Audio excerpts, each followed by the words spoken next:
some of the issues, of course, we can't deal with every provision of the finance bill in the time available. But this could be a beginning, and maybe on certain issues which are very relevant and very critical, which have a far-reaching long-term impact, we can later on have a separate topic-wise meeting once the bill is passed into the act.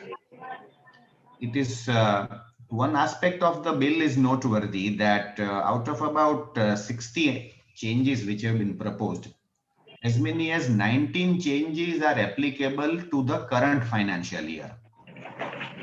Now that is something to be really borne in mind and to be understood, because it would also affect the income of the current year, the transactions which have already taken place from 1st April 2020 onwards, and therefore it would certainly have an impact on the advance tax liability as also on interest under section 234C.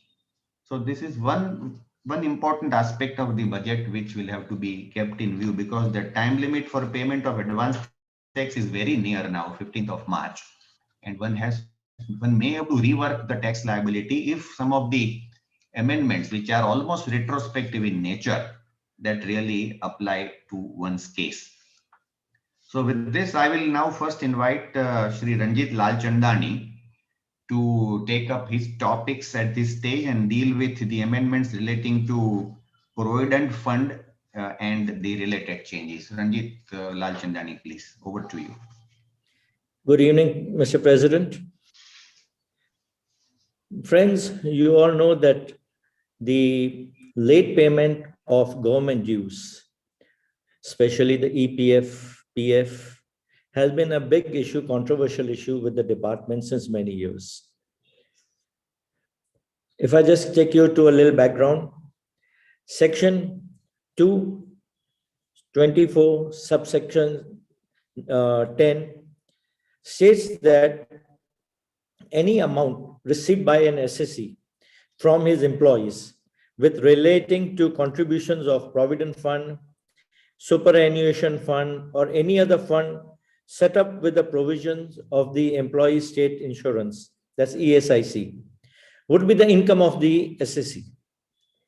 So on the initial stage, when you deduct salary from the salary of any of your employee, it becomes your income. The next portion, next limb of this is Section 36(5)(a). Section 36, as you are well aware of, gives deductions to you from your income. It comes under the head income from business or profession.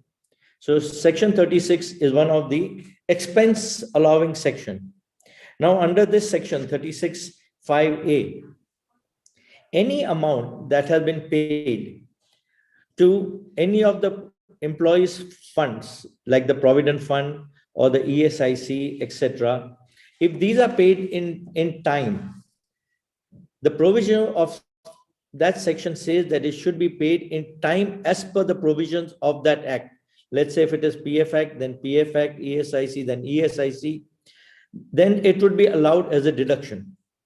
So what the government did, on one side, it became your income as soon as you deducted it from your employee. Second, as soon as you paid it to the government, it became your expense. So the income was set off with the expense and there was no revenue to you. However, the rider in that was that it should be paid in time as per the act. Now, certain acts at 15, certain acts at 20, sometimes they give you grace time, sometimes there were circulars that give you grace time, and this was always there. A third section which caused the controversy to both these sections was Section 43B, explanation.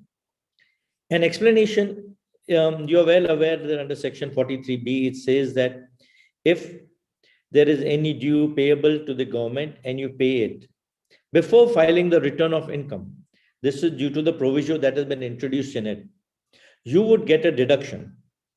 So the controversy that arose as due to the conflict between the provision of Section 36(5)(a) and Section 43B, explanation. This went on for various years. There I have been currently able to take out something like 12 decisions or 13 decisions on this topic. Various high courts, if I may say, 8 high courts have given in favor of the SSC that even if you have paid the tax beyond the due date of the act of PF or ESIC, but before filing the return of income, it should be allowed as a deduction. 4 high courts went against it. I may say we are in Gujarat and the provisions of the Gujarat High Court apply to us. Gujarat High Court, in the decision of Gujarat State Transport Corporation, has said that no, the provisions of section 36(5)(a) are more important, and therefore, since these sections say that it has to be paid before the due date of the particular act, if you have paid it even before filing the return of income, you cannot get a deduction. And the difficulty with this position is that there is no enabling section like in 43B, which says that even if paid subsequently in another year, you could claim it as a deduction. In this, if it is paid late, it is gone forever. You got to pay the tax on it and you have no alternative. The finance minister has taken into consideration all the decisions that have come. Various tribunals have decided this in various manners depending on the state in which they are. And now, Madam Sitaraman has laid it to rest that if an amount is paid beyond the date as prescribed under the act of the section in which you are paying ESIC or PF, you will not be allowed as a deduction. This amendment will come into effect from the 1st of April 1921. Though she has put in one very enabling clause, that is, it states that this section stood, and it always stood to have been read like this ever since. But the question that arises that if she has made that amendment with effect from 1921, another controversy will arise that what about the past assessments that are pending? In those cases, it could be easy point for us to start arguing the matter that since this act is applicable from 1/4/21, it is not retrospect, and if it is not retrospect, the past amount should be allowed. Thank you, Mr. President. Thank you, Ranjit. We now go over to Shri Samir Jani, who is right now in Ahmedabad. And Samir bhai, I would like you to deal with the amendments relating to unit-linked insurance plan and those relating to tax audit and 44 ADA, please, at this stage. Thank you, Deepak. At the outset, I would thank the President to make me read the fine prints in particular very well. This is more of an interaction than a panelist or something like that. But still, however, I'll put in my best to enrich the participants. Well, section 1010D, ULIP at the first means unit-linked insurance plan, where investment and insurance both are connected. I mean, it makes unit-linked investment and insurance both the things available to you, unlike an insurance policy. Well, it came to the knowledge of government that high net worth individuals had been investing huge. If you would remember that some years back, we had insurance premium, we had been paying insurance premium of more than 20% of the insured value. And the government made it disentitled for rebate and exemptions. Similarly, it came to the notice of the government that high net worth individuals had been investing huge amount, bigger amount or larger amount of premium and getting the exemptions under 1010D on maturity. In order to remove these exemptions or disentitle the investors from these investments and exemptions, it has come out with, this budget has come out with changes in section 1010D and 45(1) capital B, Section 1010D, more particularly the fourth proviso has been added, fourth, fifth, and sixth, three provisos. And there is an addition of explanation three, which defines unit-linked insurance plan, which says about investment and insurance both.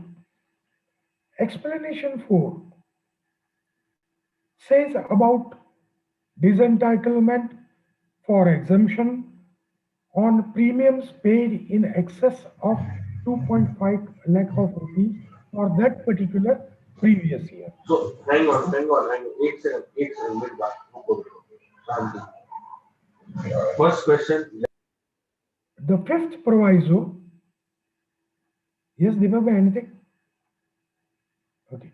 The fifth proviso says about aggregation of all such policies. The government is aware about our ideas for tax planning. So we may go upon making multiple policies which individually would be below 2.5 lakh of rupee. But then the government thought of that and provided in fifth proviso, saying that the aggregate value should not exceed 2.5 of individual which are below 2.5. And the sixth proviso came into which makes the maturity value or the value realization on the death of the insured to be covered under 1010D. That would mean that anybody who has got himself insured but passes away and his or her heirs receive anything from ULIP, that would not be covered under this amendment, which is with effect from 1/4/2021, that is assessment year 21-22. The next part, which I am asked by the President to deal with, is 44AB and 44ADA. 44AB, there is a small amendment wherein earlier assesses having cash receipts, the turnover being below the limit of 5 crore, and having cash receipts and cash payments below 5% or 5%, had the audit limit under 44AB of 5 crore. In order to incentivize or popularize digital payments and to reduce the compliance burden upon the smaller assesses, the same has been increased from 5 crore to 10 crore, that is with effect from 1/4/21. 44 ADA, we are aware about that this provision was there for long back. It deals with presumptive tax, or rather audit provisions for the professionals. It was available, or rather entitlement was for individuals, HUF and partnership firm. The LLPs were specifically excluded for the reason that under the LLP Act 2008, they are mandatorily required to maintain the books of accounts.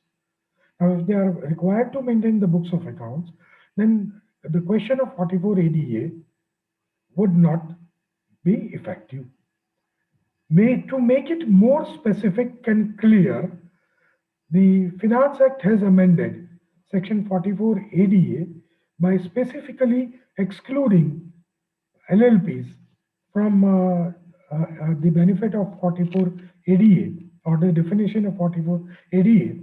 But all other conditions like 50 lakhs of rupees and others still they are continuing. That's all, President. Deepak Bhai, Yes. I just missed to welcome Gaurang. Of course, considering that he was not, I could not see him on the screen. So, Yes. Gaurang, on behalf of ITAT Bar, I sincerely welcome you on this panel discussion. May I hand over to Deepak Bhai, please?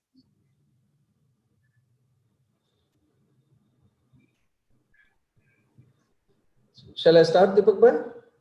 Yes, good, you did. Thank you. Yes, so now I request Gaurang Sanghvi to deal with this very different kind of new scheme of reassessments, because reassessments have been a matter of great controversy ever since the inception of the law, and the matters have reached Supreme Court in various cases. And by and we thought that concepts like information, reason to believe, etc., were settled, and suddenly now a new dispensation has come. So, Gaurang, please, can you Yeah. highlight what are the exact changes? Yeah. Am I audible? Clear? Yes. Okay. So now if one were to go through the entire Finance Act, I really do not at the outset understand why these sections were amended in the first place.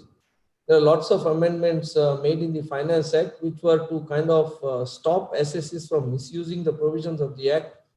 But why amend the provisions of reopening and reassessment escapes my understanding first. If you now read section 147, 148, 148A and 149, it probably opens the gates for another Vivad Se Vishwas scheme 2025, which would surely be in the offing. All the concepts, settled concepts like reason to believe, reasons to record in writing, reopening beyond 4 years, reopening within 4 years, when assessments were subject to scrutiny proceedings, all these issues were so well settled by hundreds of decisions of various high courts and Supreme Courts that we were very comfortable when we received notices under section 148. In fact, most of us professionals were very sure about how to deal with it. Now the whole apple cart has been completely turned. So now the first thing that is completely amended is section 147. So 147 does away with reason to believe. 147 essentially does away with, strictly speaking, reasons to be recorded in writing. And now we have a very simple section which simply talks of income chargeable to tax escaping assessment. It is followed by one explanation which essentially deals with any other income, such other income, save for the income that was part of the information that was taken on record to bring forth income that has escaped assessment, which was also there in the erstwhile provisions of 147, which permitted the assessing officer to also assess such other income which would be outside the reasons recorded if during the course of reassessment proceedings that came to light. Now that forms part of the explanation, but section 147 now is plainly drafted. All these caveats which we had about 143.1, about 143.3 within 4 years, 143.3 beyond 4 years, all that is gone. So now 147 is very plainly drafted and simply talks of firstly income that has escaped assessment, and then you have an explanation. Now comes section 148. Before going to section 148, I'll essentially go to section 148 capital A, which is also very important section. Essentially, section 148 gives credence to the decision of the Honorable Supreme Court in GK and Drive Shaft. As you are well aware, GK and Drive Shaft brought forth a concept that in case of reopening, the assessing officer was obliged to provide copy of the reasons for reopening to the SSC. Upon receipt of the reasons for the reopening, the SSC was had an obligation or was bound to file an objection to the assessing officer. Once the AO received the objections, he had to address those objections by an order in writing, and this order had to be a speaking order. Now that forms part of what is now a new section, which is called section 148 capital A. So that has been brought there. Now the entire foundation of reopening, which earlier on was reasons to be recorded in writing, now collapses onto a single word, which is information. And this, I believe, is going to generate a lot of litigation. And this, I'll take you to the newly drafted section 148, which has introduced an explanation, which again forms the basis of how and when a reopening or reassessment can be initiated. And it simply says, for the purposes of this section in 148A, the information with the assessing officer which suggests that income chargeable to tax has escaped assessment means Now here they have not used the wider words means and includes, but they have used the restrictive word means, meaning thereby that you have to now go by the restrictive meaning that is rendered to the word information. And then they have put only two clauses about what constitutes information. So the first refers to a very, very cryptic drafting, if I may put it, which simply says any information flagged in the case of the SSE for the relevant assessment year in accordance with the risk management strategy formulated by the board from time to time. Now, we really do not know what is meant by a risk management strategy. Want to go by the experience in the indirect taxes, where a lot of circulars have been issued by the government to kind of cover category of risk-based exporters, risk-based refund seekers, etc. If you really see, those notifications have been used rampantly across the board on any and every SSE that was available. So when one talks of a risk management strategy, essentially, the SSE is not even exposed to what the government considers to be a risk management strategy as far as the SSE is concerned. And secondly, again, the restrictive part here, according to me, is that this information has to be flagged in the case of the SSE himself or herself or itself. This information cannot be flagged in the case of A, and that information then cannot be transferred to the reassessment of B. So the information has to be flagged. What do we mean by flagging? It will all be an artificial intelligence, a systems-driven operation probably, whereby artificial intelligence will pick up data from various banks, totals generated from credit statements, from foreign exchange receipts, automatically compare it with your returns of income and probably arrive at some parameters which have been introduced into the software to constitute what is called a risk management strategy, and then again flag it off in terms of the SSE to whom it pertains to. But it has to be the SSE according to me. Then again, there is a second caveat here which constitutes information is any final objection raised by the Comptroller and Auditor General of India qua the assessment, if any, framed in the case of that particular SSE. Now, in so many years, our experience with the audit department of the AG office, as far as our assessments are concerned, has been well founded in more ways than one. And probably if there were to be 1,000 cases flagged off by the audit department, we do realize that in the case of 999, leaving apart just one case with due respect to them, 999 have reasons which are either contrary to settled provisions of the law or completely against whatever the SSE has submitted. Now, if reliance is to be placed on the objections that are being flagged off by a CNAG audit, and based on that information, an entire reassessment proceeding has to be initiated, then in my view, that again constitutes something that will be extremely widespread and rather arbitrary and discretionary. So that is one caveat that goes there. Now, when it comes to section 148A, the provision says that there are safeguards inbuilt again in section 148A, that even before an assessing officer wants to conduct an inquiry, he has to seek the prior approval of the specified authority. Specified authority again is defined in the newly introduced section 151 in the finance bill. Principal director, director general, various specified authorities are defined.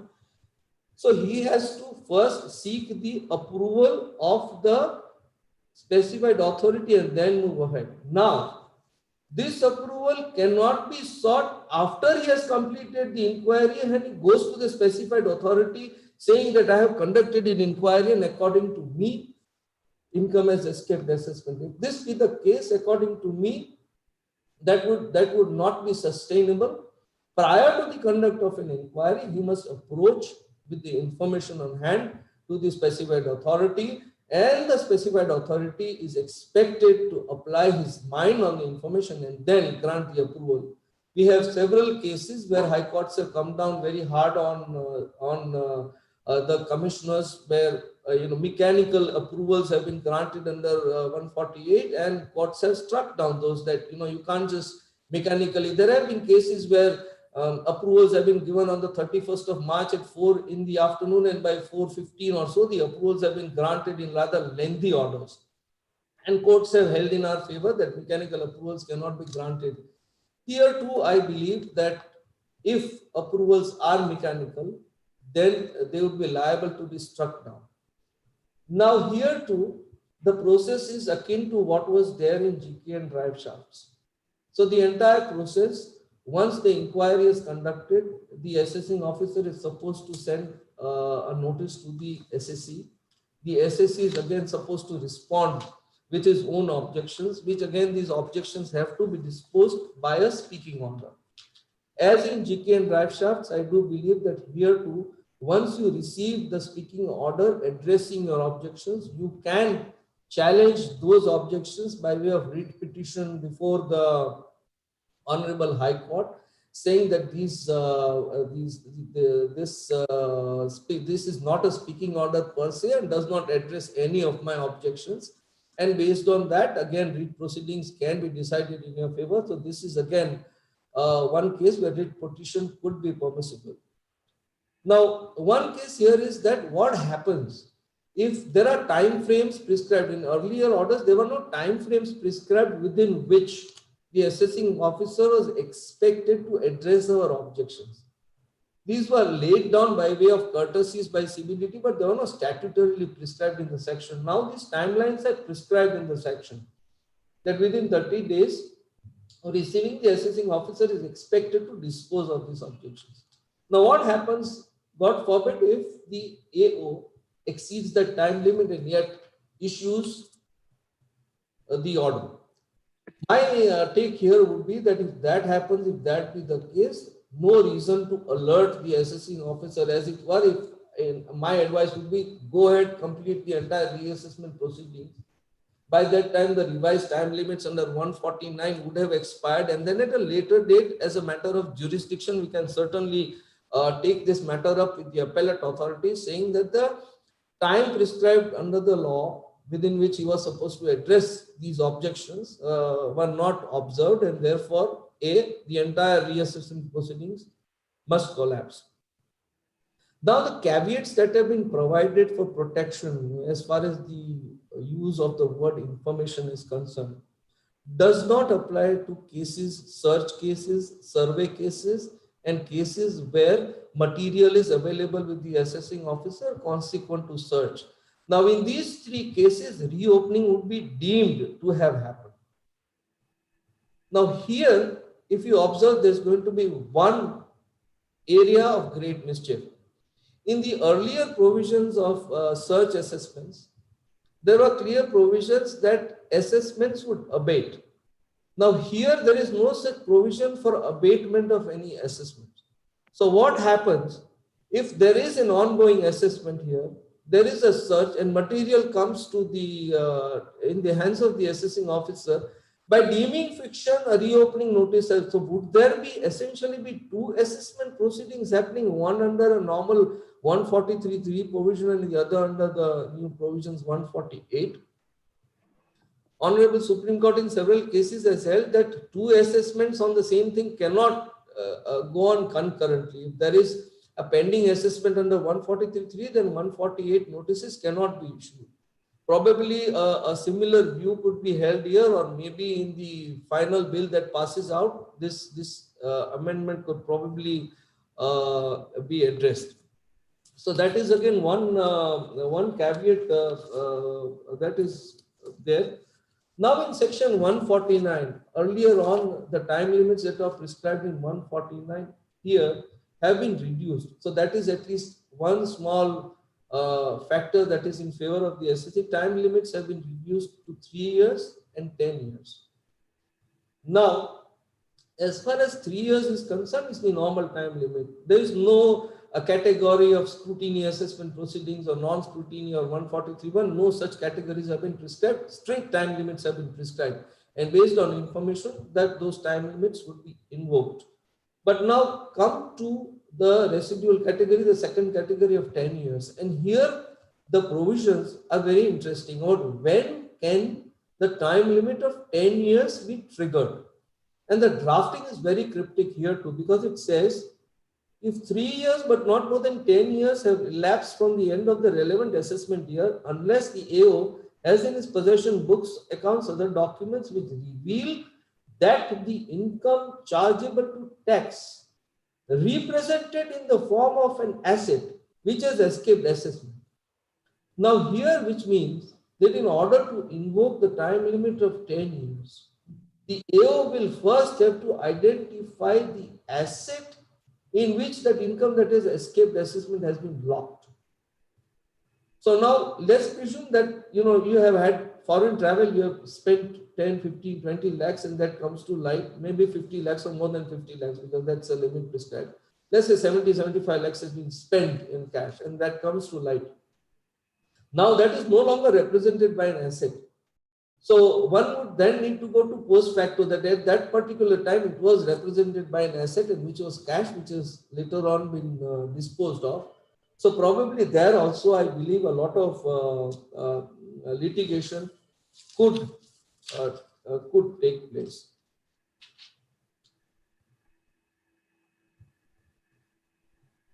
So that more or less kind of sums up the new provisions of reopening and reassessments that have come to light. According to me, one needs to be very careful when one now takes, and one thing that needs to be checked here, that when the assessing officer has information in his hands, or like that information, like I said here, has to be flagged off from, so he can't just pick up information from random sources. He can't just pick up, because the source of the information itself has been defined in the Act. And that, since the word means has been used, it's a restrictive interpretation. According to me, it cannot be enlarged to include information from any and any other source. So this kind of sums up the reassessment proceedings. Like I said, hundreds of thousands of cases, jurisprudence has now been completely overhauled, and we now look at a new era, new innings in terms of reassessment. Thank you. Thank you, Gaurang. So, in effect, does it mean that even for foreign assets now, the 16-year time frame is now down to 3 years or 10 years, as the case may be? 10 years, correct. Right. Correct. And secondly, everywhere in the budget speech and in the media, the emphasis was only that we have reduced from 6 years to 3 years. Yes. Actually, if you really see that, it has been increased from 6 years to 10 years in certain cases.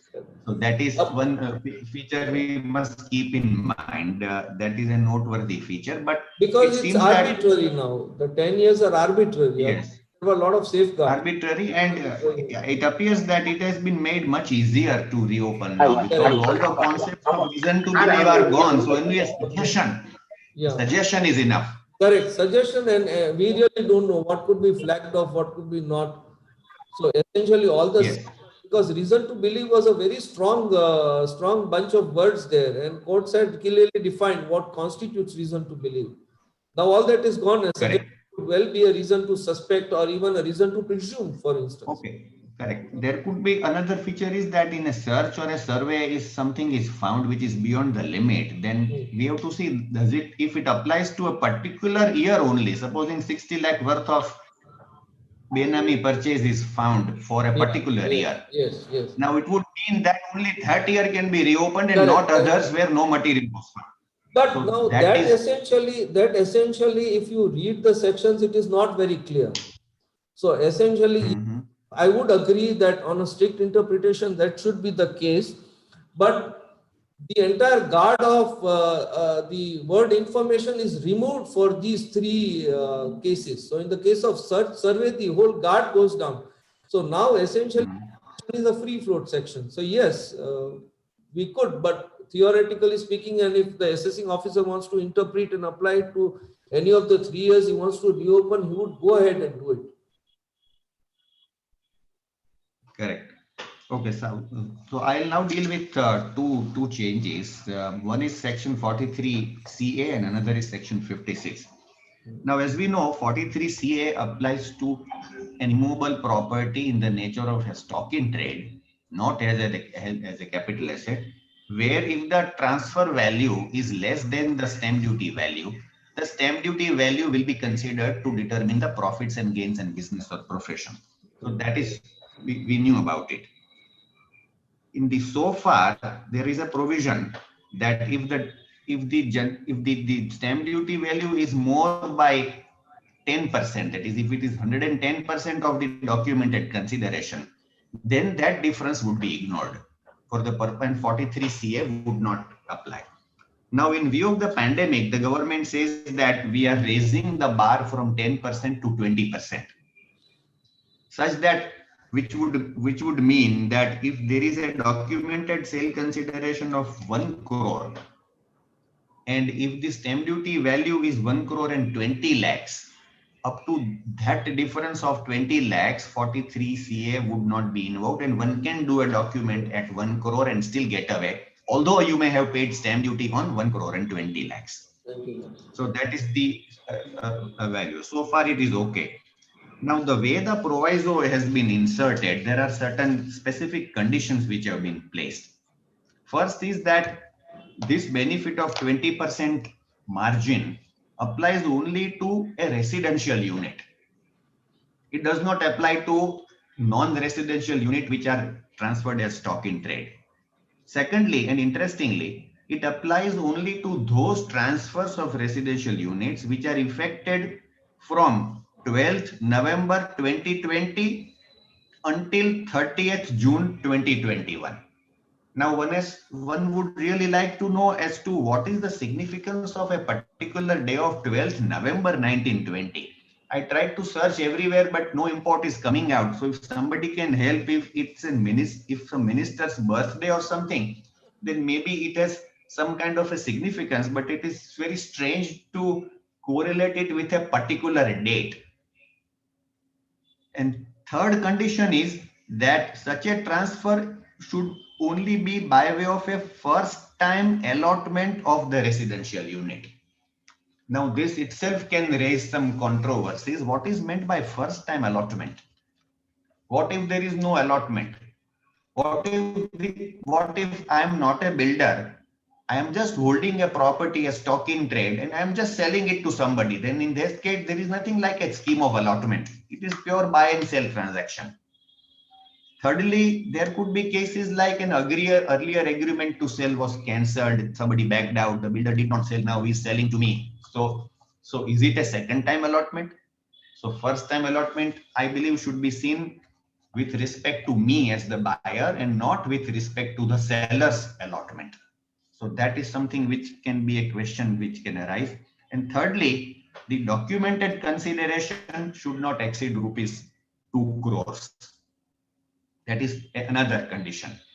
So this is a sort of a facility for a limited period that you can do a document at 16.66% below the stamp duty value, or go up to 20% of the documented consideration. Now, as a corollary, the mirror amendment is in section 56.210. 56.210 says it is from the receiver side, it is from the buyer side. 43 CA is from the seller side. So when the seller is protected, the buyer is also to be protected. So corresponding amendment is made in section 56.2 that even for the receiver of the property who buys it at less than the stamp duty price, up to this margin of 20%, he would not be treated as, the difference would not be treated as income from other sources. So this is the amendment, and it takes into effect in the current year if the sale has taken place from 12th November 2020 onwards. So we can go back to Ranjit Lalchandani and request him to take up a bunch of the further issues. Deepak bhai, one question here. Yes. One question I had is that the definition of residential unit is very interesting in this provision. Yes, it is. I did not dwell upon it for the reason that it is already there in section 80 IBA since 2 years. So, and it is the same definition which has been imported here. Okay. Yes, it is very interesting, and it says that it should have cooking and sanitary requirement. It should be distinct. It should be a separate entry. That is something I think units like chalis and are to be excluded, where you go from one house through another house. So, but that is already there in 80 IBA affordable housing scheme. Yes, yes. Okay, Ranjit, Please go ahead. The next topic I have been given is section 143 and 153.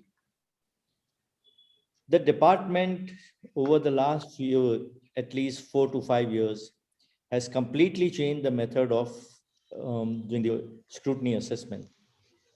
Now, in the earlier days, from what I remember when we started practicing in 80s, the income tax officer would call us as soon as we received the notice.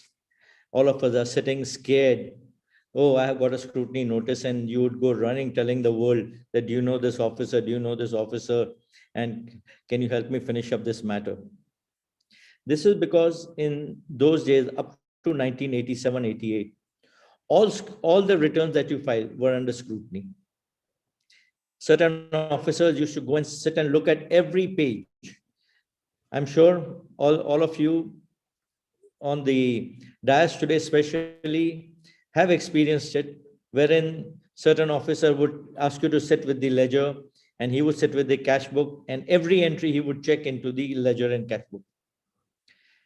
In 87, 88, the government came up with the policy first of a scrutiny, wherein they just did under 143(1), and the number of scrutiny cases were highly reduced. This kept on going on and on and on, and the number of cases were reduced. It came to 1% about 4-5 years back. Then 2 years back, they reduced it to 0.25%. And in that period, they brought in something called a faceless assessment. They were tired of the people's allegations. They were tired of the people's grievances that every now and then you're calling us. There were certain cases which were picked up for scrutiny every year. And every year you were going there, sitting in front of the officer. You were looking at the same thing. And the number of details that used to be called sometimes used to fill up the whole cupboard. And it didn't make any sense because they never looked at it. So they brought in a process called faceless assessment. Under the faceless assessment, you all know very well that the notices used to come from the income tax officer, and all the information that you had to file up were on the ITBA, and your assessment orders used to come.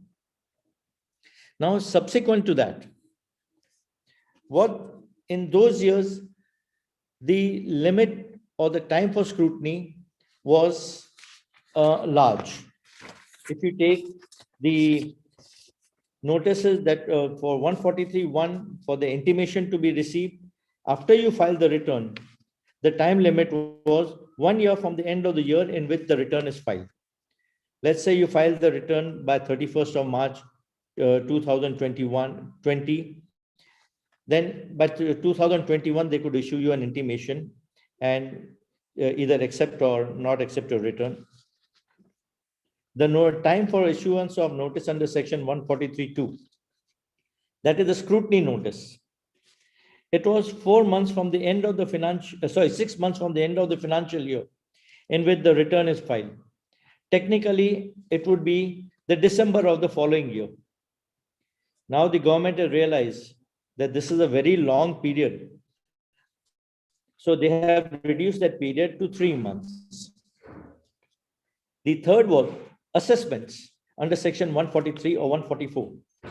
The government had given 21 months to the income tax officers to complete the assessment.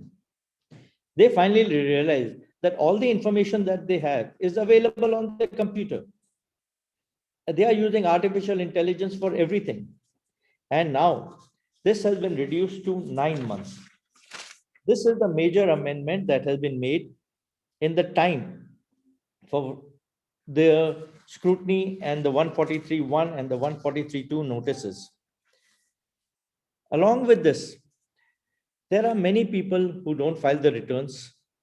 And since the returns were not being filed, the income tax officers used to go through their computers, look up the details, and issue notices under 142(1), asking people to file their return. Now, since the new assessment scheme has come up, they have become faceless assessment.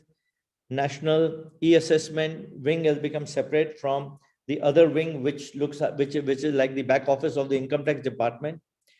The this budget, instead of giving the power only to the income tax officer for issuing the notice under section 142(1) for people to file the return, has added a word, the prescribed authority.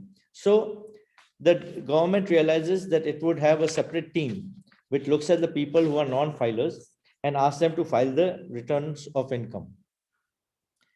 Along with this, there have been major changes made in section 153.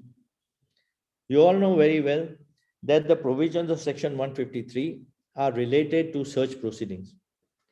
When a person is searched, various sections, separate sections get attached to him. Gaurang Bhai has explained quite a bit about how the reopening and the search procedure for 6 years and 10 years used to apply.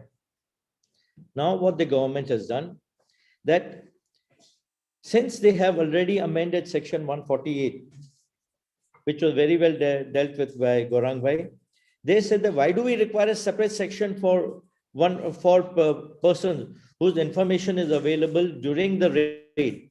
Let us say Mr. A was raided and the information is available about Mr. B or Mr. C.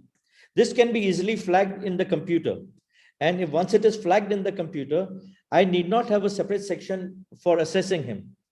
I can go under the main section of 148 and 148A and reopen his assessment and take the full proceedings thereon.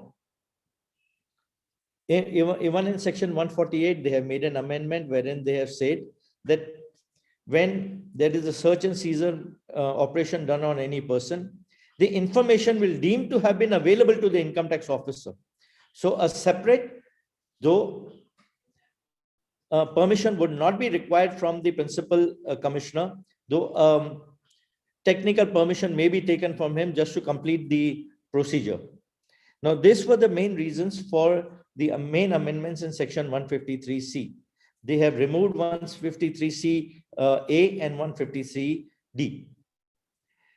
Now, the income tax officer, once he opens up the income scrutiny assessments under section 148, the whole of the entire assessment will be open in front of him. The papers and memorandums relating to the search and seizure and other procedures state one position is that there were first block assessments, wherein when there was a raid, the income tax officer used to assess you for a block period of 10 years. That didn't suffice because there were too many litigations with it, and all matters went to High Court, Supreme Court, and settlement commissions and all, and those went on. It didn't come to an end.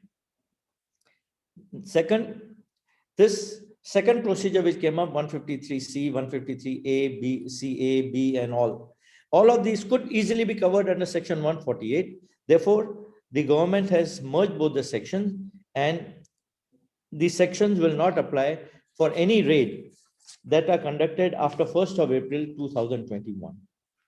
Thank you, Deepak. Thank you, Ranjit.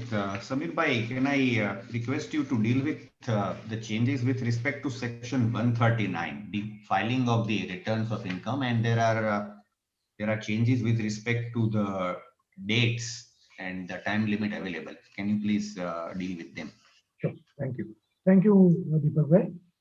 Well, section 139 has 3 changes: subsection 1, subsection 4, subsection 5, and 9. Now, 139(1), the change relate to the requirement of filing of return in the case of a senior citizen who is in excess, who is of 75 years or above. Now, this is, if you look at the provisions, it's really funny. I don't know whether anybody would be able, or bare minimum would be entitled to fall or would be falling within subsection 1. Because the conditions are that he is a resident, that is fine. Then he has pension income and no other income. However, in addition to such pension income, he may also have interest income from the same bank. Now, that's really, I mean, not necessary that 20 years back, if I had retired and I had been holding a bank account with a particular bank since it was giving me the pension. The same bank I would continue right now. Then the three is, I mean, the specified bank does, that would mean, I mean, they are going to notify. Then he is required to furnish a declaration to the bank, such specified bank, saying, giving the bank the details of rebatable investment and other income. And the bank would then deduct tax from that. Thereafter only, and after fulfilling all these conditions, only the senior citizen would be entitled not to file the return. Now, I mean, if they wanted to give it, they should have given it more gracefully than this. Hardly anybody would fall into that. Then comes the change in the dates of filing the return. So far as the change in the dates are concerned, there are two type of changes. One is maybe very less people would be covered, but still, since the president has said so, I have to give those details. Section 5A of the Portuguese Civil Code. I believe That you may, Samir bhai, that is okay. Okay. That's okay, unless somebody has a Portuguese wife in the audience. So we may omit for the sake of shortage of time right now. Fair enough. And the other part is that partners who are in the firms where 92E international transactions comes into play, there the dates have been coincided with the dates which were available to the firm, that is the November 30th. 92E, that is 30th November. Then we go to 139.4 and 5, that is belated return and a revised return. Now, as Ranjit Bhai was saying that this has become faceless, and the technologies, and Gaurang Bhai said about artificial intelligence being used. The department thought, the finance minister thought that the processing of the returns is going to be very fast. And for that very reason, they reduced the period available till the end of the assessment year for the purposes of section 139.4 and 139.5 by 3 months, and made it before 3 months from the end of the assessment year. Lastly, they made changes in 139.9, more particularly the application of clauses A to F under the explanation to section 139. They have taken the powers to remove the genuine difficulties faced to be included, and directions would be issued for that very purpose. Well, many of us would have experienced that either if you don't have a digital signature or you don't upload through EVC, receipt of ITRV at CPC was necessary for validating the return. Non-receipt of that would invalidate the return in total, and it would be considered as non-est. We hope that the board comes out with guidance which cover all such difficulties faced by the genuine taxpayers. Thank you, President. Thank you, Samir bhai. I would now deal with one important amendment which relates to withdrawal of depreciation on goodwill. Now, as you are aware, section 32 permitted depreciation at 25% on intangible assets, which so far included goodwill. And therefore, goodwill was being eligible for depreciation, and accordingly, the goodwill was, the depreciation was even allowed. Now, over a period of time, obviously, business restructuring is an interesting art, and goodwill arose in very many ways: outright purchase, through mergers, through revaluation, etc. So at least in case of a merger, the matter of entitlement of goodwill reached the Supreme Court.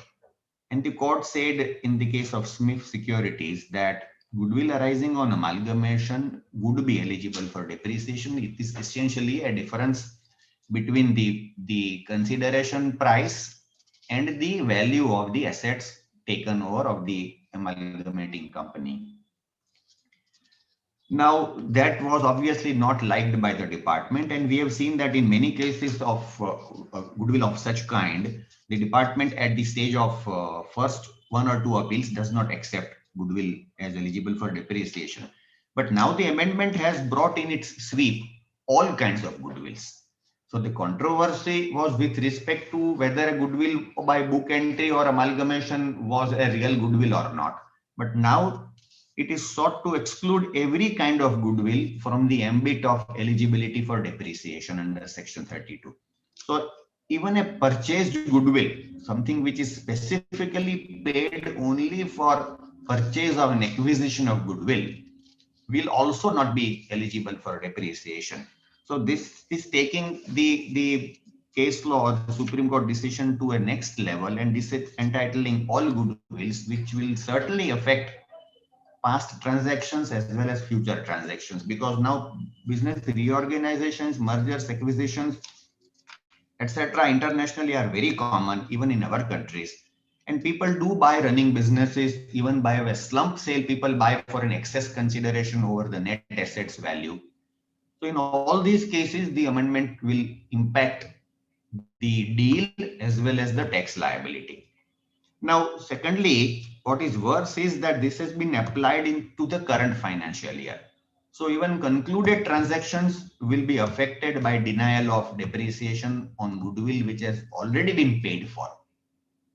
So a planning would have been done based on that, contracting would have been done, business transfer agreements would have taken place, even sometimes the consideration price that one pays, that also factors in the eligibility of depreciation to the buying party, because it's a continuing running advantage in future on cash flows. So there is no reason why this should have been done for the current year, in a sense, retroactively. 234C issue will also arise because one would not have paid enough installment of advance tax, and suddenly installment would become payable in the month of March. So that is one aspect, that all kinds of goodwills are disentitled to depreciation. Now, consequential changes have been made to the definition of written down value in section 50, because goodwill would have entered a block of 25% asset in all cases, along with other intangibles, on which depreciation continues. So goodwill which is embedded in the opening value of the block will now become disentitled to depreciation, and therefore section 50 is sought to be amended by inserting a proviso that in such respects where goodwill was included as on 1st of April 2020, they will prescribe, maybe by rules, the manner in which the goodwill will get excluded from the block for the purposes of future working of depreciation. So this itself will create a new kind of a situation, that how do you bifurcate the total block into goodwill and non-goodwill intangibles. So that is likely to raise another issue, because that is, we are in the dark today as to what is going to be prescribed. Then a subsequent and a consequential amendment is made to the definition of actual cost in section 55 of the Act, wherein it is now stated that although goodwill will not be entitled to depreciation, but it will be a capital asset, and therefore when it is sold, there will be a capital gain. But actual price paid will become the cost of acquisition in respect of goodwill. And the second aspect also is that the depreciation so far obtained on goodwill in past will be reduced from the actual cost for the purposes of section 32 and for the purposes of computing the capital gain when a purchased goodwill is later on sold. So these are the changes with respect to the depreciation on goodwill in quite a few kind of businesses. This is going to impact the business planning and structuring exercise. So with this, can I request Ranjit Ralchandani to deal with the amendments of TDS and TCS, which are also new kind of sections which are sought to be introduced.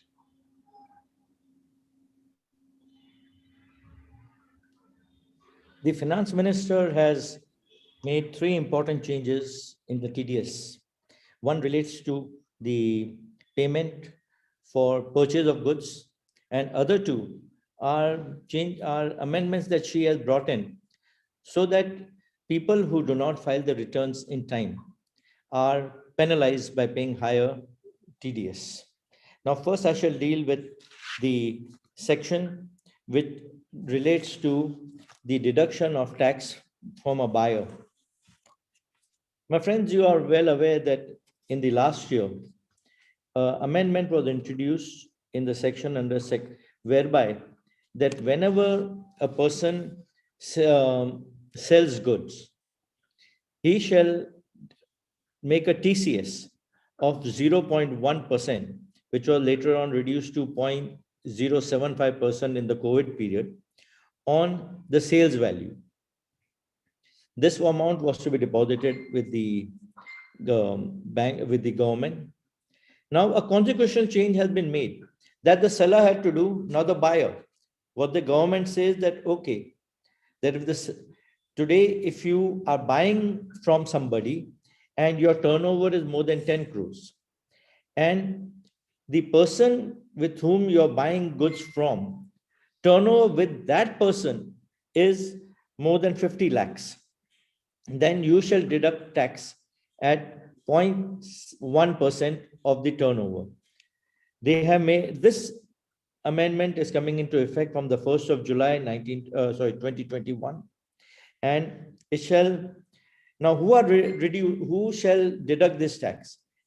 We are very lucky that they have said it is applicable to only resident sellers whose turnover is more than 10 crores. Sorry, resident buyers whose turnover is more than 10 crores and the turnover with that particular seller is more than 50 lakhs in that year. What is the time of deduction? The time of deduction has been very clearly mentioned in the Act itself, that it shall be at the time of credit in your books of accounts or time of payment, whichever is earlier. Let us take, for example, that you have given an advance to a person for buying of goods. Then when you give the advance, it will be your liability to deduct tax at that time at source. This, since it says that it is to a resident seller, luckily, it would mean that when you are dealing with foreign export transactions, this would not be covered. This is a corollary of the section that was introduced last year with regards to the sellers, and now the buyers shall also be liable to do the same. The other section which has been introduced in TCS are on 2 points. The government of India is working very hard to make all the people file the returns of income. It is issuing notices to all non-filers. In fact, all of you must be experiencing right now that when you open your email boxes in the morning, every day you get notices, file your return, file your return, file your return. 15th of February is coming, 15th of February is coming. Now, with all the initiative being taken by the government and everybody having computers, everybody being now bombarded with knowledge that is a time to file the return, there are many people who are still avoiding to file their return. Now, to penalize such person, the government of India has brought in a new TDS or TCS section. Under section 206AB, it is for TDS. Under section 206CA, it is for CCA, it is for TCS. Both the sections are similar. Today, if a person whose time to file the return under section 139(1) has gone past and is due, and the TDS which was deducted in his case is more than 50,000, So there are two limbs. One, time for filing the return of income has passed under section 139(1), and the TDS that was made in his case is 50,000 or more. Then if he has not filed his return of income, the provision of both these sections come into play only when that person has not filed his return of income. Then every person who has to deduct the tax will deduct double tax. Let us take, for example, if you have to deduct 10% from TDS, you will deduct 20%. If you have to deduct 1%, technically you should deduct 2%, but the Act has brought in a provision which says that the minimum amount of penalty tax that would be deducted would be 5%. So that threshold of 5% is the minimum slab that you would be deducting tax when anybody who has not filed the return of income in the last year. Now this brings up a lot of problem. We start deducting tax on 1st of April. Whenever certain payments are made, certain commissions are given, certain thing, the time limit for filing the earlier year's return is not still due. How is a person going to come to know? Now, it looks like the government is going to increase the burden of all the lawyers and taxpayers, wherein it will require that every person whose TDS return has to be filed. We'll have to ask the gentleman or take a declaration from him. The procedure has not been mentioned. I hope the finance minister in the subsequent days comes out with some circular as to find out how a person should or a person should not find out if the person whose amount it has to we have to deduct has filed the return of income or not. Whether a declaration as for carriage of cars or 15A or 50, that is taken from people who no TDS has to 15G has to be taken, 15A. Maybe some form has to come out in such manner, because currently there is no implication or no indication in the amendment as to how a person will be able to find out. Yes, it is a welcome change in the sense that today government, the amount of money that comes into the government coffers, that's how the government is going to run. And at the moment, the coffers are empty. The government is trying to make people file the returns in time.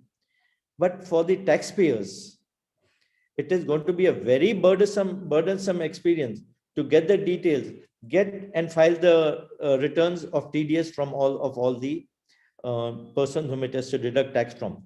The similar provision as it has been brought for TDS, similarly for TCS, when you sell scrap and that person you has already got deducted 50,000 TCS in the last year, and this year we have to deduct twice the amount of TCS from him. But how do we get that information?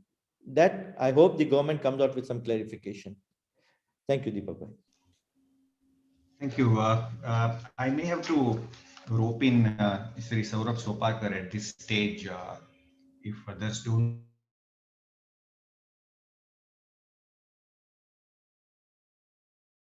Or, okay, he's logged in, but I was supposed to call him, so he was traveling from office to home. But in the meanwhile, Gaurang Bhai, if you can deal with section 11 related charitable trust changes a little briefly, and then we can have Sri Soparkar, and then we can continue our own conversation if any topics are left out. Sure. Okay, so amendments to section 11 are slightly limited. The first amendment that comes is in the definition of what constitutes corpus, section 11 into brackets 1 small d. Till now, we only had one condition, which was that the person giving the corpus should give it with a specific direction that it should form part of the corpus. Now, there is a cumulative condition attached. It's not alternative, it's cumulative. That this particular amount that you have received as corpus must be invested in the form specified under subsection 5 of section 11. Now, this does not end here because the section uses the words that this must be an investment specifically made for this particular corpus. So you cannot mix the investment of the corpus with any other investment lying in subsection 5, section 11 form, maybe voluntary contributions or accumulations in the past, and mix the two. No, you cannot do that. You will have to have a specific identified investment form prescribed under subsection 5 specifically for this corpus. This is a cumulative condition. Second is, this is a continuous condition. It does not mean that upon the point of receipt, you invest it, let us say in Unit Trust of India. After 3 months, you liquidate it. That is not permitted. Now here, if you, as you are well aware, if corpus per se is not considered as an income, obviously by the corollary, its application also should not be treated as an allowable application. So that amendment has also been brought in the statute, that what constitutes corpus is not considered as a voluntary contribution within the meaning of section 11. Then in that case, the application of that particular corpus will also not constitute application for the purposes of the act. So both are out of the frame. Now one caveat here is that let us say that you have a corpus for a building. So a particular fund is invested. You withdraw money from that particular corpus to utilize it, and some balance remains. In that case, the way the proviso in the amendment is worded, it appears that once you withdraw money from the corpus and put it as a part of a common pool of funds, at that point in time, it will constitute voluntary contribution. Now, again, if you want to have that balance corpus that remains to go out of the tax net, you will again have to replow it back to the original investment that was specifically made for that particular corpus. Otherwise, that would be treated as a part of the voluntary contributions that would be liable to be taxed in that particular year. This is something you need to be careful about. The accounting problems that could arise in the case of trust is like this. Most of the trusts who invest in unit, say, securities of the Unit Trust of India. The Unit Trust of India at times merges its schemes. So let us say you have invested a corpus in one particular scheme, and your voluntary contributions, accumulations are in some other scheme. And later on, Unit Trust of India says we are merging these two schemes. Please take a note that you cannot merge your corpus investments with your investments that are part of your accumulation. This will have to be kept separate and distinct. My suggestion would be that the way the section is drafted, it is better if year on year you maintain separate corpus investments qua each year. Do not even merge corpus investments into one particular corpus investment head. You will need to maintain a year-on-year account of how each corpus was received, invested, and utilized, because that is the only way you will be able to keep a track on a year-on-year basis. So that is the first amendment. Second is disallowance of any application out of the corpus of the income. The third amendment that comes in is that if you have borrowed money and applied it as a part of your expenditure, that particular borrowing will not be treated as an application. But then the proviso says, okay, at that point in time, it is not treated as an application, but later on, if you repay the liability, then that is treated as an application. But here, the drafting is very peculiar and you need to take care, because the proviso is drafted that if the liability is repaid from the income of that year and to the extent of such repayment. So if you are repaying the liability from past accumulated fixed deposit receipts, then it may not be considered as application, because it was not a part of the income from that year. Supposing you have a fixed deposit of 2 crores lying from accumulation and use those funds to repay the liability, then in that case, that repayment is not out of the income for the year under consideration and hence may not be treated as an application. This is one area where one needs to be careful. The third amendment that comes into play is that till date, as you are aware, that in the case of trust, deficits of earlier years were allowed to be carried forward to be set off against the incomes of the subsequent year. This was permitted by Honorable Gujarat High Court in Lord Shwetambar's case, later on endorsed and affirmed by the Honorable Supreme Court in Subros Educational Society. Now that is done away with. The amendment now says that in the case of a trust, a deficit will not be carried forward and there will be no set-off. So if there is no set-off, you have corpus, you have voluntary contributions, you apply those particular contributions qua each year's spending and close that particular year. If any balance remains, you need to pay tax on it and move ahead. One question that could arise here is, what happens if you have invested the money, let us say in units of the Unit Trust of India, and there is income that accrues on that particular corpus? According to me, my view would be that that particular income would form part of the income of that particular year and would not be a part of the corpus itself. So you could treat that as income of that particular year, because if you strictly read the definition of section 11(1)(d), it clearly says that corpus has to be received from someone. So accretion on that particular corpus is not a part of section 11(1)(d). So that could be treated as a part of your yearly income, and you could withdraw that from that and bring it as a part of your voluntary receipts for that particular and bring it to tax accordingly or even apply it. So these are essentially the amendments that are a part of section 11. Deepak bhai. Thank you, Gaurang.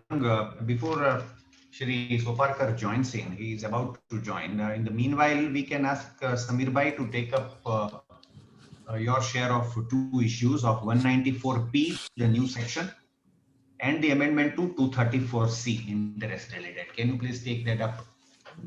Very briefly, I would say, sir, because Saurav is once again he is logging in. Well, 194, as I said in 131, senior citizens more than 75 years of age would be required to give details to specified bank, and such specified bank would be required to deduct tax from such income reported by way of a declaration. Section 194P deals with such specified banks in the manner to deduct tax from such declaration, and while the compliance is there. Then moving down to 234C, dividends have been made taxable from last year, and accordingly, in the current year, we are required to pay advance tax on dividend receipts. Dividends have become taxable from this year. So maybe the AGM or the dividend declaration meeting would be conveyed sometime after the installment date of first or second or third, whatever it is, in order to provide for such hardships. The finance bill has come out with an amendment in 234C, where it says that if from the date of declaration, in all subsequent installments which fall due, if you pay the advance tax in equal installments, you would not be liable to pay the interest under 234C. But I think practically this would be difficult because such dates are not known to the AOs. How would they be charging? I don't know. Any of the panelists because I could very well say. But with this, I am say thank you. Thank you, Samir Bhai, for that concluding analysis.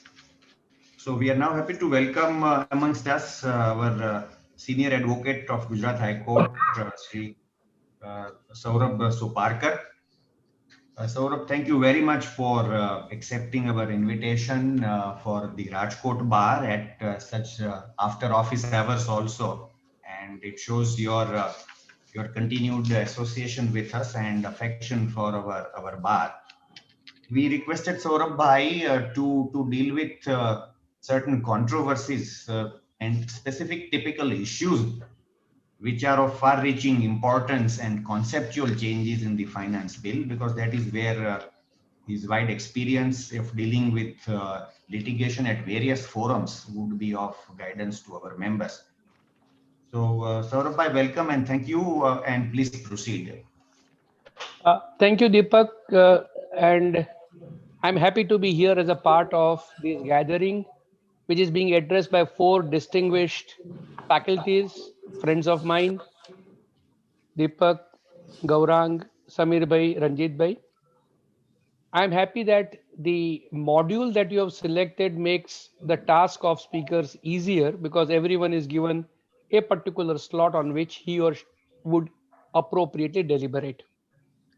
With this, let me go to the issues which are allotted to me. Three issues are essentially allotted to me. One, section 45, 4, 4A. Second, section 50, capital B.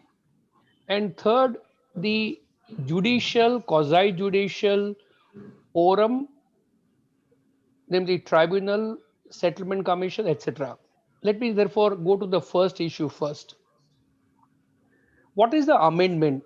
For that, we must look at what is historically the law.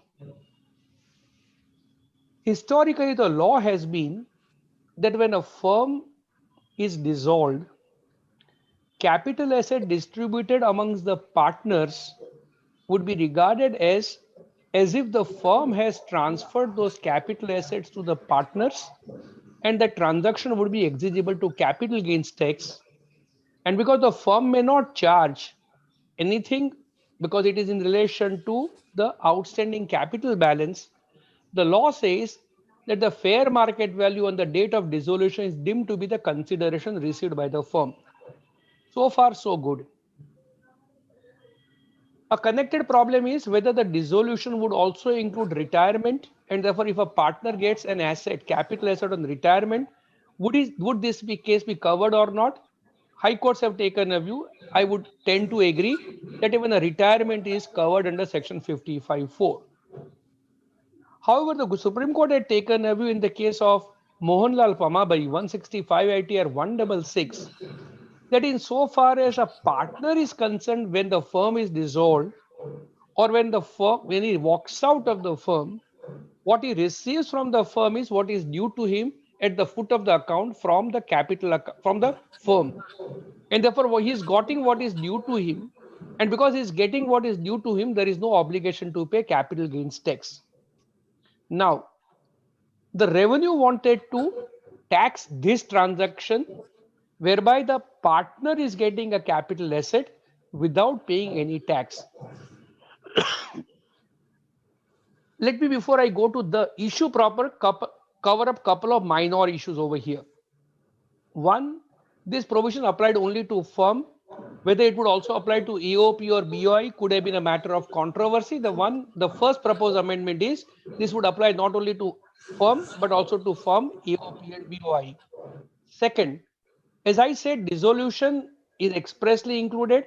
Dissolution or otherwise, the phrase is, whether it would include retirement or not, as I said, was a matter of some debate. Now it is being put beyond the pale of doubt. The word is being substituted for reorganization. So in whichever manner, if a partner receives an asset, then it will be covered under 45(4). So far, so good. Now the proposal is, which is a major issue, and which is, in my view, a chaotically confusing amendment, and we'll go to the reason why. Let's go to the proposal. The proposal is, if at the time of dissolution or retirement, a partner of the firm receives any capital asset under subsection 4, or if he receives cash or other assets under subsection 4A, the difference between the value of that capital asset, let me concentrate on 45(4) first.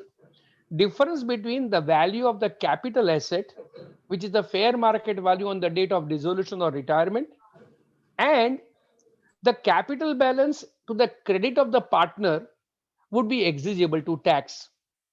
Therefore, let us take an example. There is a capital asset in the books of the firm. Original cost is rupees 20 lakh. Its fair market value is rupees 1 crore.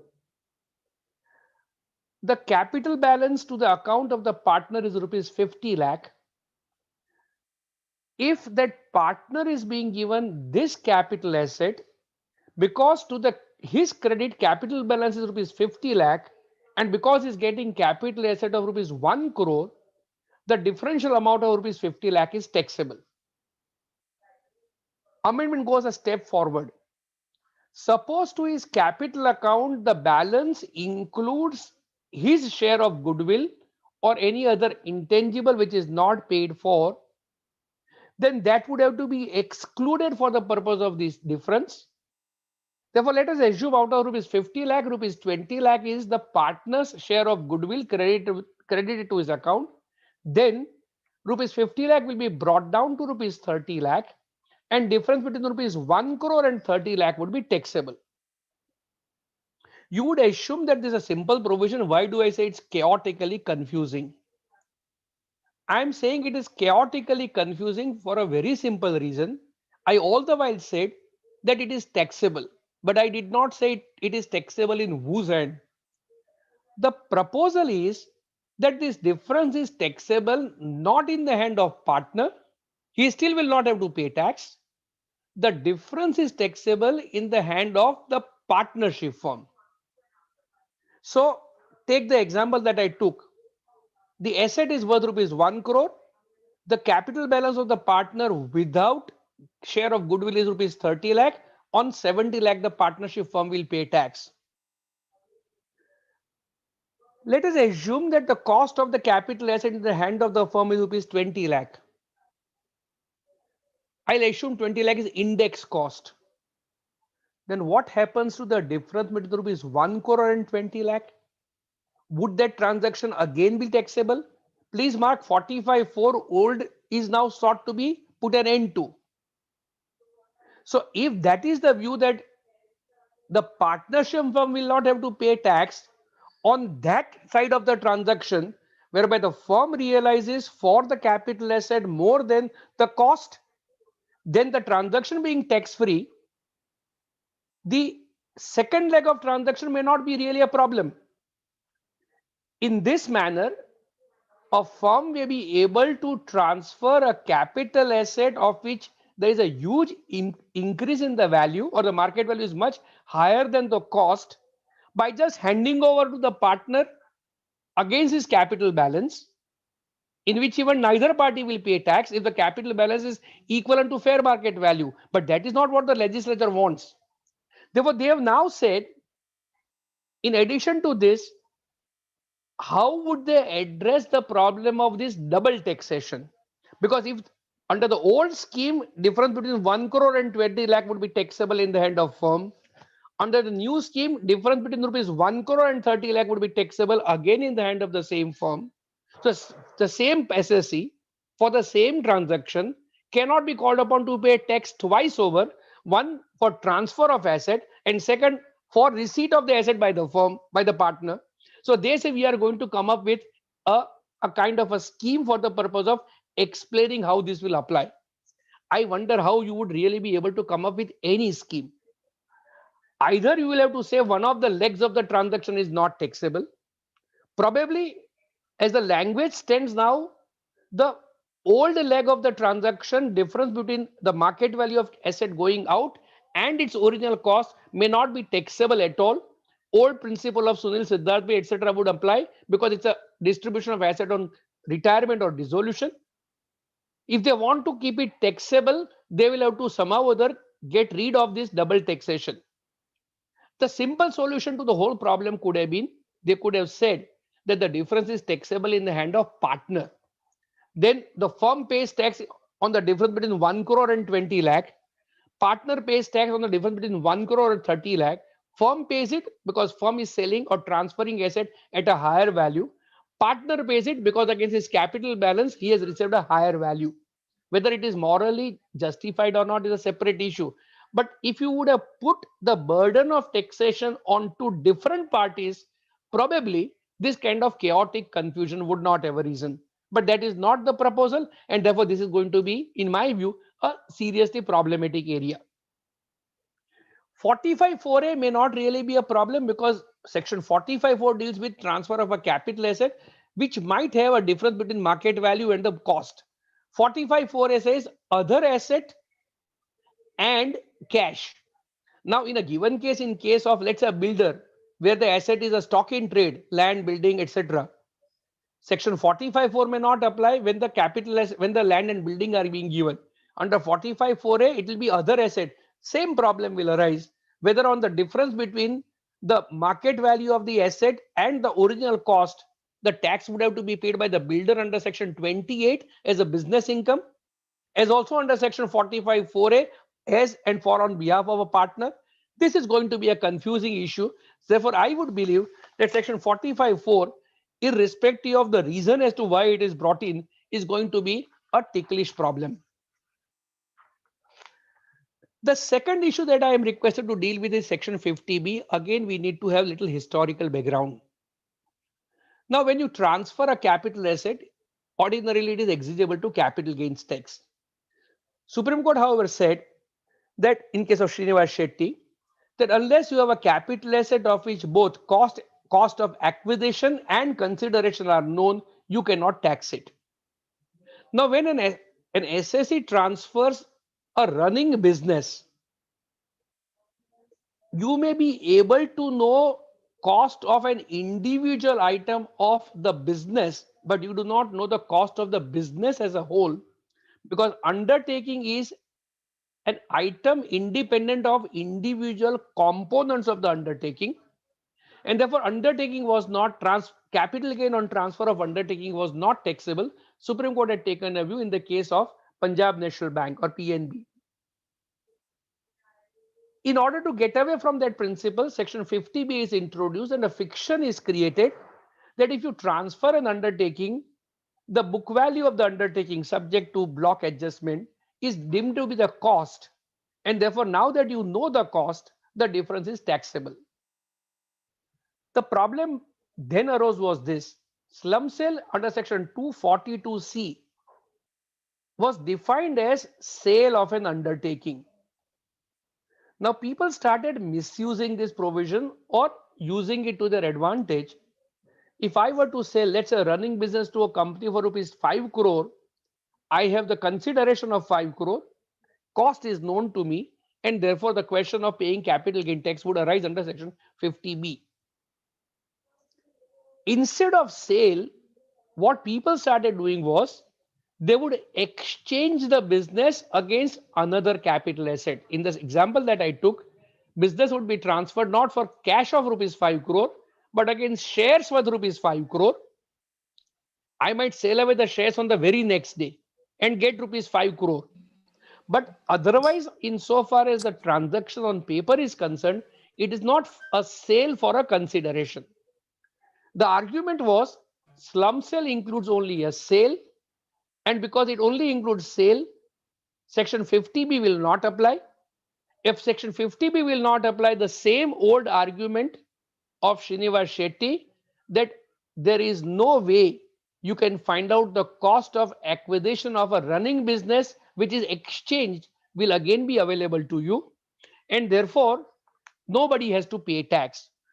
Bombay High Court in the case of Bharat Bijli 365 ITR 288 upheld this contention. Madras High Court recently in the case of Areva T&D 428 ITR page 1 again upheld this contention. In order to not overrule, but in order to nullify these judgments, now the proposal is very simple.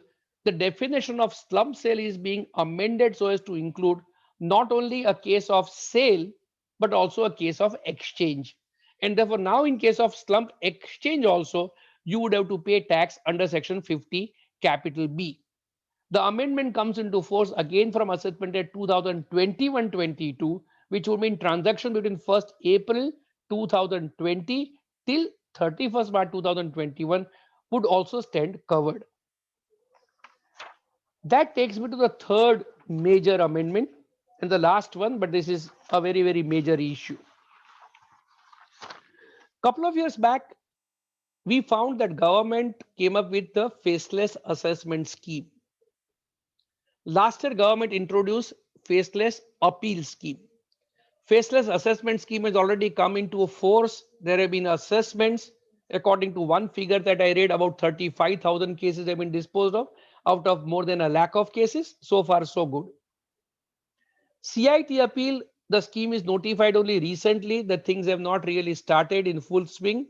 Only thing that's happening is on a faceless appeal scheme proceeding authority is inviting all written submissions in writing.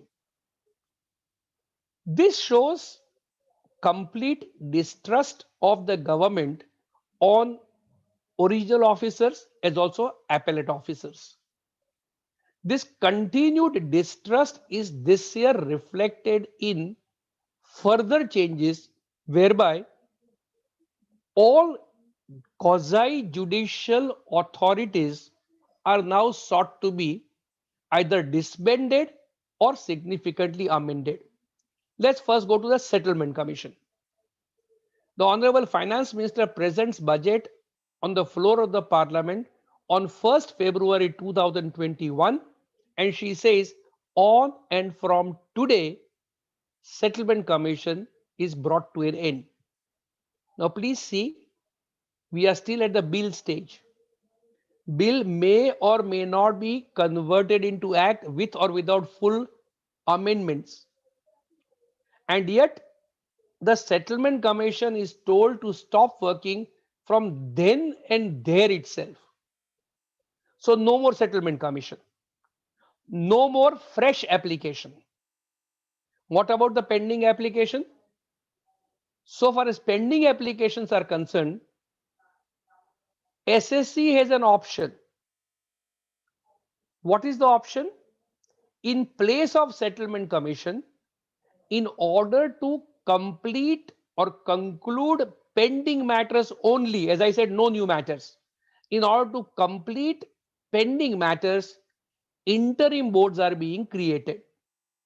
Interim boards will be of at least 3 persons sitting chief commissioner or 3 persons sitting officers, not retired officers, who are of the cadre of chief commissioner and above. There will be more than one interim board. There will be faceless interim board. There will be multiple interim board. SSC is an option not to continue with the interim board, in which event he has to write within 3 months after the bill is made into an act that I don't want to continue. Then his case will be disposed of. He will be sent back to the assessment wing and his assessment will be framed as if he had never gone to Settlement Commission. If he chooses to continue with the interim board, his matter will be allocated to some interim board unknown to him, and that interim board, on the basis of faceless proceedings, conclude the Settlement Commission hearing. In other words, no hearing now before the Settlement Commission. Whether an SSC should choose to go to an interim unknown board whose identity you will never know, where you will never have an opportunity to argue, whether or not that board will give you immunity, not immunity, you would not know. That's a question mark. Therefore, first, Settlement Commission is scrapped. Second, authority for advance ruling. Authority of advance ruling was being headed by a retired judge of the Supreme Court or a Chief Justice of High Court, etc. That is being scrapped, not immediately on the day to be notified. Instead, there is going to be Board for Advance Ruling, BAR, again to be manned by at least 2 sitting Chief Commissioner plus. They would decide the matter, and again on a faceless manner. So you will not know before which board your matter goes. You make application, revenue will respond, that faceless board will decide. Only solace is if the board takes a decision against both, either party, SSC or revenue, a direct appeal will lie to High Court. So accordingly, now we do not have the advance authority for advance ruling. Third, which is probably most important and it touches almost all of us. Tribunal, subsection 7 is being introduced in section 255, whereby now it is proposed that for the purpose of conducting hearing before the tribunal, a scheme will be introduced, which is a faceless scheme. so as to import greater efficiency, transparency, and accountability. Now, these heavy phrases either amuse me or make me a little uncomfortable. You say you will bring in transparency by what? By removing your argument before the tribunal. So, what is transparent to you when you argue? Now that transparency is taken out, you do not know before whom you are arguing, and it is supposed to be more transparent. Is it transparency, or it is now being made lack of transparency? Go to the next. What is the, why is it being done? For the purpose of optimizing utilization of resources through economies of scale and functional specialization. This is one of the most either challenging or insulting statement. What is functional specialization? Do I tell, or would the government tell tribunal member A that, sir, you are expert only in cash credit, you will only hear cash credit matters? To be member B, you are very good in GP, you will only hear GP matters. Member C, no, you are very smart, you know transfer pricing, you will hear transfer pricing matters. Would you decide which matter will go to which member on the basis of what is called to be functional specialization? Every tribunal member, right from president to the member who is inducted as a member today, is supposed to be equal in all senses, including knowledge, including power. You can't say that this member is specialized in this or the other field.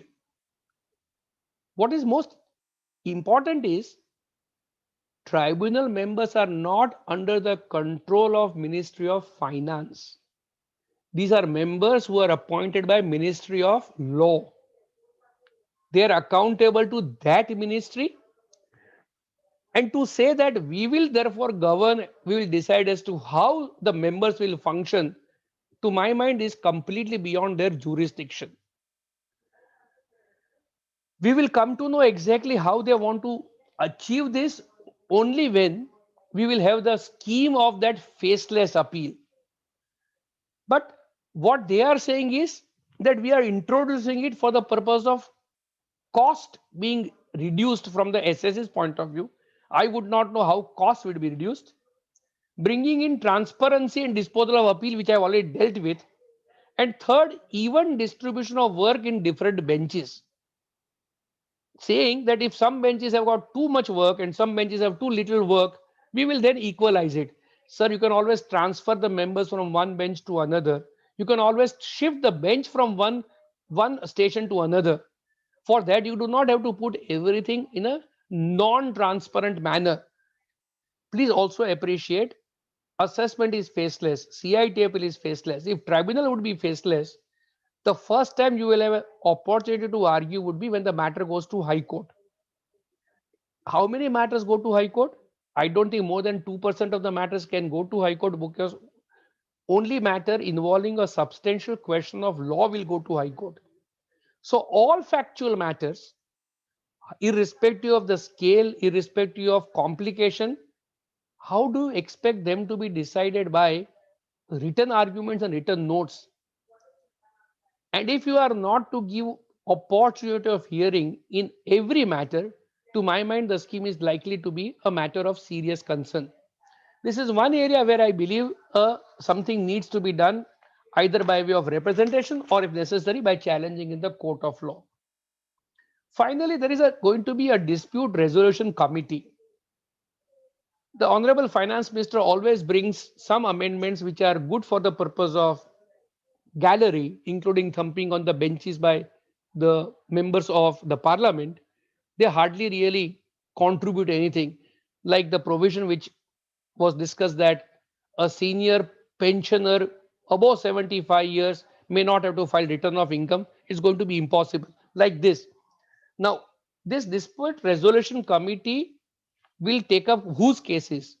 Cases of those SSs where return income is less than 50 lakh and additions are less than rupees 10 lakh. Like DRP, you can go to this DRC. DRC will hear the matter, will give necessary reliefs. It can also give waiver from penalty, etc. Why would people not go? Answer is twofold. One, this is faceless. If it is faceless, how do I trust a forum to decide a matter when I would not know who is the person who is deciding and how he would decide? You might tell me, but even in CIT appeal, it's going to be faceless. True. But against the order of CIT appeal, I have a right to go to tribunal. Against the order of DRC, there is no provision of appeal. Now, please mark, these are all going to be very small cases.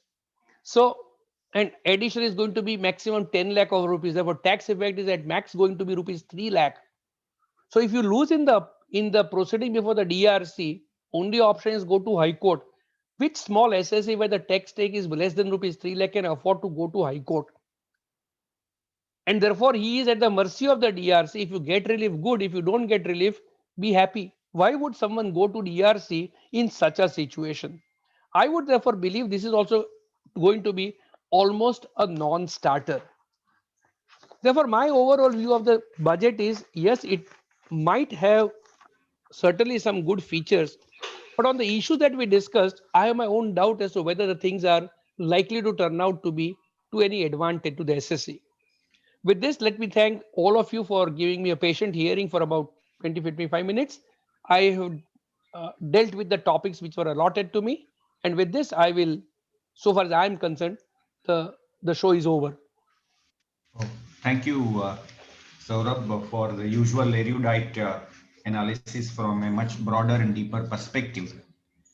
Would you at this stage like to deal with very briefly on clinching aspect of the new dispensation for reopening, because the a lot of earlier principles have been given a go by, and it would appear that it has been made extremely simple for the department, and especially now at what stage a writ remedy may lie. At what stage exactly in the new provision? You can certainly deal with, because that's a matter where only high courts are going to be involved. I'll quickly deal with it.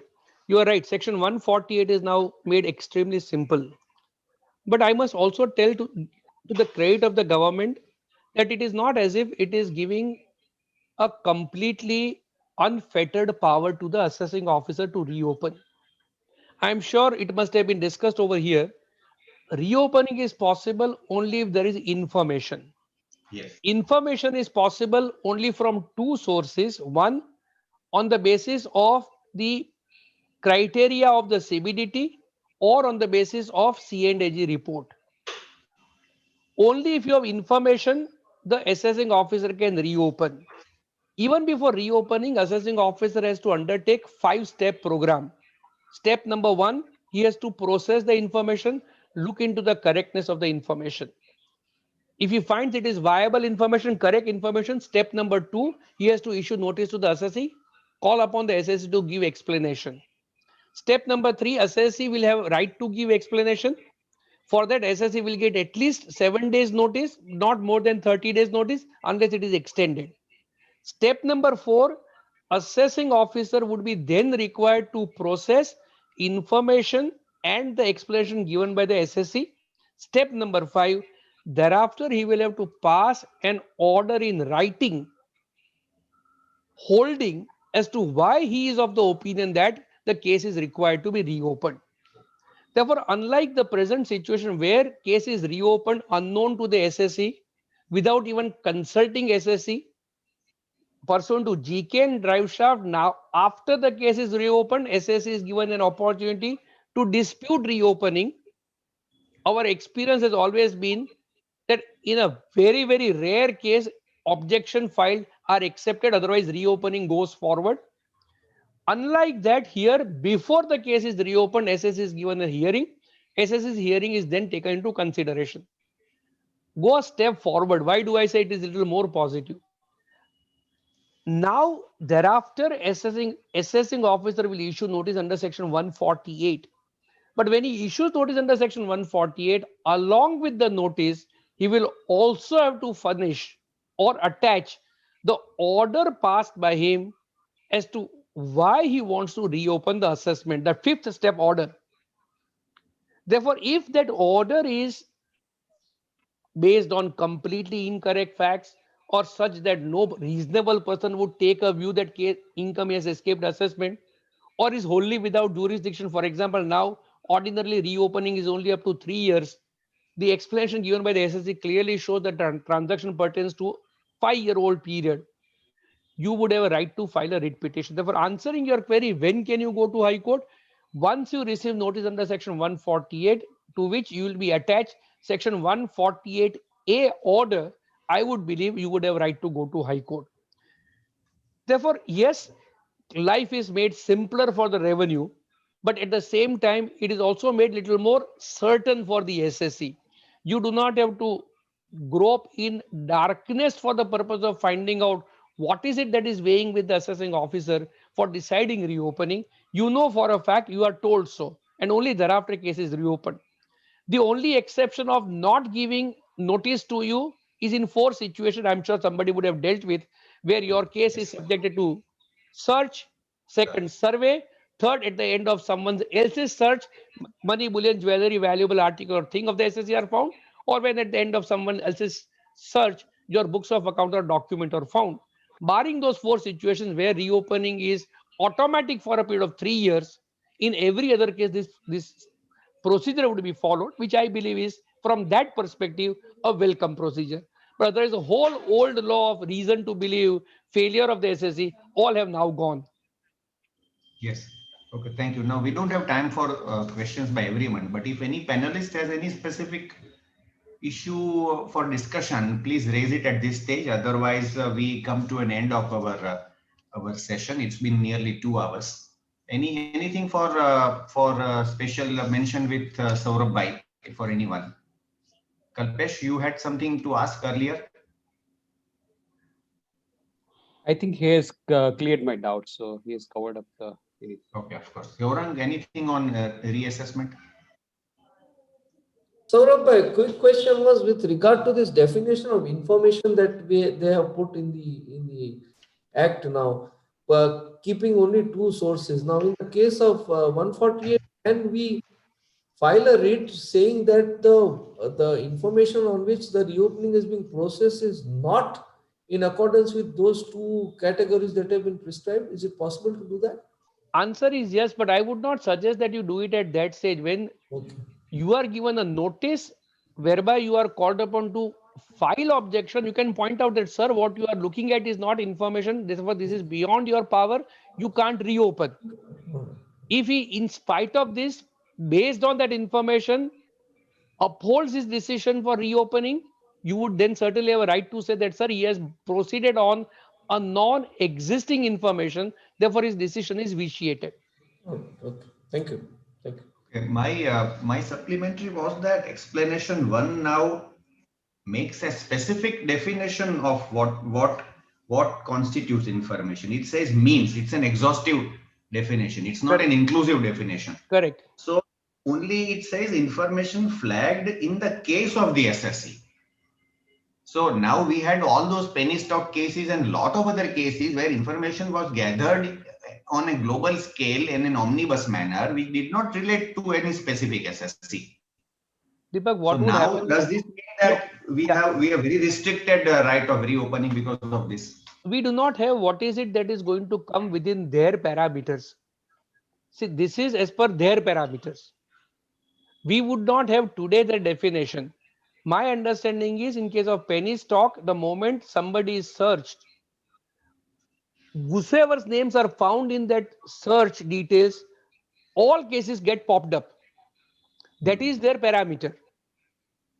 Suppose I have got a transaction of rupees 50 lakh from X, and X is searched, and it is found that he has entered, he has transaction with 60 people.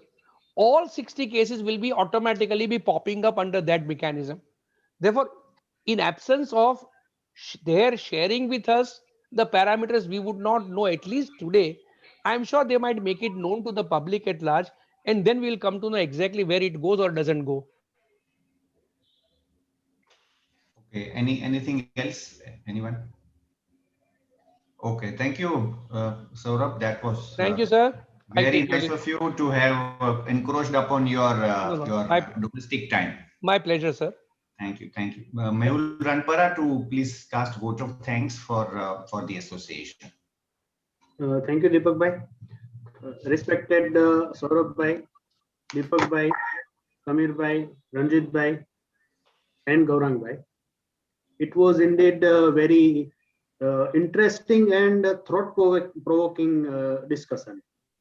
On behalf of ITAT Bar Association Rajkot and all the fellow participants of this webinar, I express hearty vote of thanks to all of you, and I also express a hearty vote of thanks to the participants on behalf of Rajkot ITAT Bar Association. Thank you very much to everyone. Thank you. Thank you. We shall reconvene on this platform after the bill is passed. So for further discussion, that will again make some sense in the same manner. So this mode of panel discussion, I think we should continue regularly. Thank you, Yes, yes. Bhai. Thank you. Absolutely. Yes, because when the tribunal will go faceless, if it goes faceless, we won't meet each other at all. So this will be the only medium left to meet, unless Let's hope it doesn't get baseless. That's the only thing. All right. Okay. Okay. Thank you. Thank you. Bye. Good Thank night. you.